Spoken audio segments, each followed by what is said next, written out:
let's think about the infinite series. So we're going to go from n equals 1 to infinity of 1 over 2 to the n plus n. And what I want to do is see if we can prove whether this thing converges or diverges. And as you can imagine, based on the context of where this video shows up on Khan Academy, that maybe we will do it using the comparison test.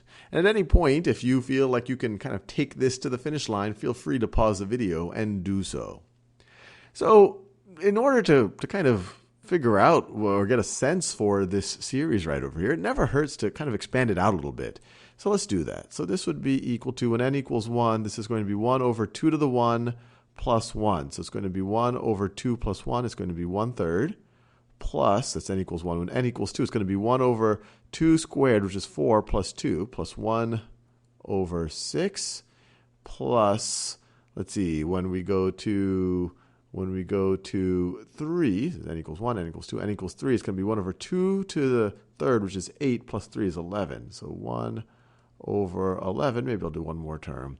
2 to the fourth power is going to be 16, plus 4 is 20, plus 1 over 20, and obviously we just keep going on and on and on. So in order to use, so it feels like this thing could converge. All of our terms are positive, but they're getting smaller and smaller quite fast.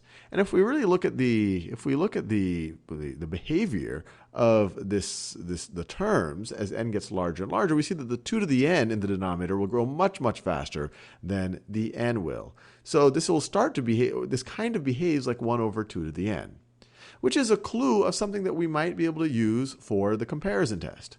So let me just write that down. So we have 1 over, so the infinite series from n equals 1 to infinity of 1 over 2 to the n. And so when n equals 1, this is going to be equal to 1/2.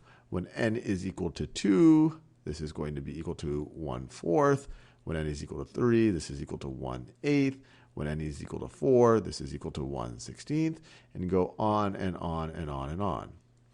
And what's interesting about this is we recognize that this is a geometric series. So let me be clear. This thing right over here, that is the same thing as the sum from n equals 1 to infinity of 1/2 to the n power. Just writing it in a different way. And since the absolute value of 1/2, which is just 1/2, so because the absolute value of 1/2 is less than 1, we know that this geometric series converges. We know that it converges. And actually, we even have formulas for finding the exact sum of, or to find this, figure out what it converges to. And so we know this thing converges. And we see that actually these two series combined meet all of the constraints we need for the comparison test. So let's go back to what we wrote about the comparison test. So the comparison test, we have two series. All of their terms are greater than or equal to 0. All of these terms are greater than or equal to 0. And then for the corresponding terms in one series, all of them are going to be less than or equal to the corresponding terms in the next one. And so if we look over here, we could consider this one, the magenta series. This is kind of our infinite series of dealing with a sub n.